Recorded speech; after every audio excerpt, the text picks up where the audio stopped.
All right, I want to talk about this now. This is the story of the day, in my opinion. Ready to pay attention? I am. Okay. Just want to make sure you're focused. I wrote it in the newsletter. I know. I just want to make sure You you're know, a lot of focused. times Clayton will bring up something that I wrote in the newsletter and we published, and he's like, "Have you heard about this?" I'm like, "I wrote that.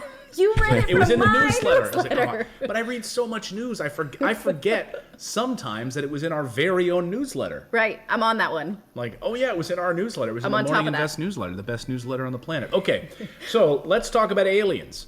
Let's talk about UFOs. Let's talk about unidentified flying objects. First of all, we're beyond the point now where someone says, do you believe in UFOs? Yes, a UFO is an unidentified flying object. So there's no question about believing in it. Unidentified flying objects are unidentified by nature. So it doesn't mean that they're from another planet necessarily. And that's what the government in their new report a few weeks ago said, which was, yes, there are unidentified flying objects. We don't know where they're from. We've been monitoring them and we're keeping an eye on them. Well, now a new Air Force chief, former American Air Force chief, is set to come forward to basically say, hey, I witnessed aliens, UFOs, over military bases turning off our nuclear weapons. Robert Salas specifically, here's Robert Salas. He was on duty at Malmstrom Air Force Base in Montana. So Montana, of course, the Malmstrom Air Force Base story, I mean, goes back in the 1960s. There's a very famous story among ufologists, people that follow this phenomenon, like myself. And this has been well known for many, many years that this has occurred, that there a number of Air Force technicians who were working at the nuclear bases came out and saw UFOs and then watched as all of the nuclear weapons inside the Malmstrom Air Force Base nuclear silos all go offline. And by the way, they're all separate from one another, meaning they're not connected by like one plug, like Clark on a Christmas European or Christmas vacation, like Clark, and one thing unplugs the whole no, they're all separate, and they're all, as UFOs are flying overhead, the entire systems go offline. Now it's about time. Yes, that somebody disarms the U.S. Right, it takes the only ones who have used nuclear weapons, by the way. Yes, and so maybe there's a reason why they're over our bases saying, hey, you guys, we want to, just monitor this stuff. You guys are getting dangerous. Aliens this were like, was in 1967. Yes. So, and so why did this guy take so long to say this? Well, he hasn't taken so long to say it. I mean, he's going to be saying it publicly now at a press conference. That's the big story here, is that the Malmstrom Air Force Base story has been out there for years. Mm-hmm. Okay. How? Through him, Robert Salas, and others who were at Malmstrom Air Force Base have come forward and talked about this, okay? Now what he's saying is that 10 of his intercontinental ballistic missiles became inoperable, but he's saying now we also know that other bases witnessed the same thing. So they've now raised money through a GoFundMe to set up this press conference. So a number of military leaders are going to be coming forward. They're hoping to speak to the United States Congress about this and hold public hearings into the reports that these UFOs have disabled nuclear weapons at military bases. Well, not specifically the UFOs, but some otherworldly being disabled. Yeah, well, we don't know what it is, right? Okay. Well, can you imagine the conversation aliens are having now? Hey, you guys, they're starting a space force. We might want to go de-weaponize them right now. What is that from? That's David pressing a button. But so that's the great point, Alien David, which is, again, here's my biggest concern with this whole thing, right? Is that we already spend $764 billion on a defense budget for phony wars to keep us in a perpetual state of war. Over the past year, we've had the U.S. government coming forward and admitting that the Tic Tac UFOs over the USS Nimitz were true, and those are actual Pentagon captured UFO videos, right? And you've heard Senator Marco Rubio saying, hey, if they're going over our nuclear bases and they're messing with our nuclear arsenal, That's a problem, and we should investigate that. So what you're going to start to see now, the Space Force, we need to start spending all kinds of additional money now, because now it's not Chinese. Another It's not boogeyman. Afghanistan.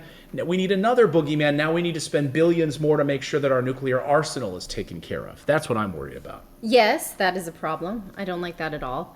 Especially if this speech is true, that they are saving us from ourselves, then what's so scary about them, right?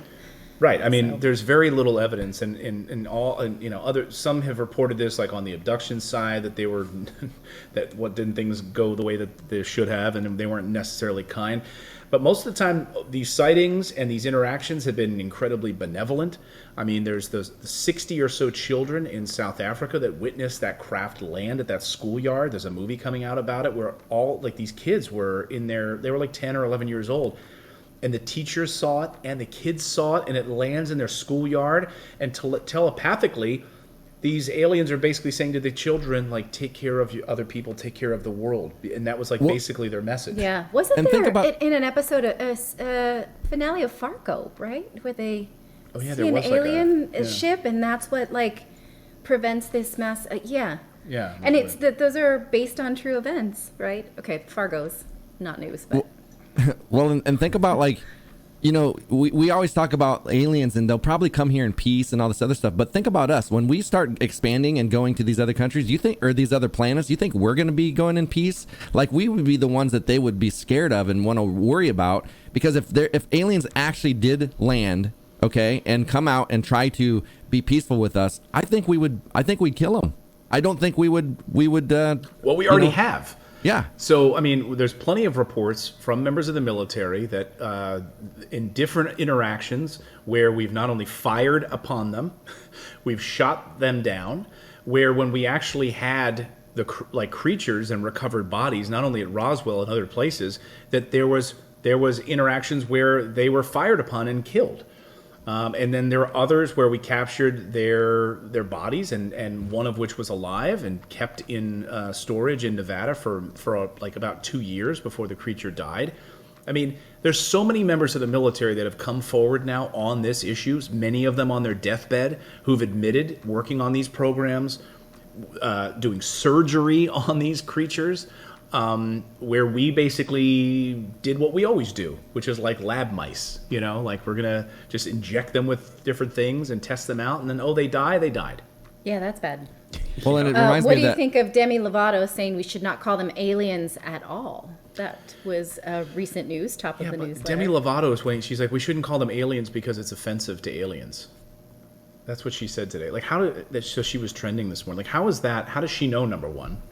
Right, what offends them. Probably they don't want to fit in here. Right, would you maybe fit in with us? Let's just call them universe travelers. Or non-earthlings. Non-earthlings. Non-earthlings. Yeah. Otherworldly beings is fine by me. How's that different than alien? ETs. Alien just means... It means that you are other, right? And What's so so offensive about that?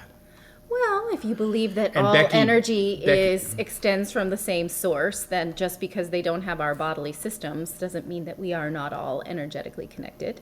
Becky Medved says, and she knows this how? Right, exactly. I don't know, Becky. I don't know. You shouldn't speak for otherworldly things. Maybe they want to be other, you know? Yeah, I don't know. I would love to be an alien. Like, I'm not incarnating back to Earth, just so you know, so... You should enjoy it while it's here, ladies. Well, Gentlemen. whatever it is, I just want any aliens or any outer world beings listening to this show, don't come. Do not come. Yeah, please Do not stay come. away. Things are not good right now. Like, this is You not won't paradise. get any ketchup. I'm It's not telling you. paradise. Yeah, you're not going to be able to get your crappy Halloween costumes from No, China. could you imagine like them finding sugar? Oh my gosh. We're like, you actually consume this on purpose? Oh my gosh, this sugar is so delicious. I Or can't. alcohol. Yeah, uranium. well, it's like E.T. drinking all the beers. Oh, and he, yeah, like, yeah. and he collapses. In the, Be good. Galaxy Be Quest, was that the movie good. Galaxy Quest? You remember that movie? So yeah, good. with Tim Allen. Yeah, with the aliens that come down. Come and save me.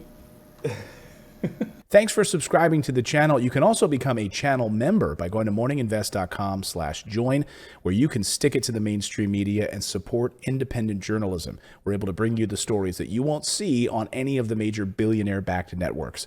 Thanks so much. We'll see you next time, everyone.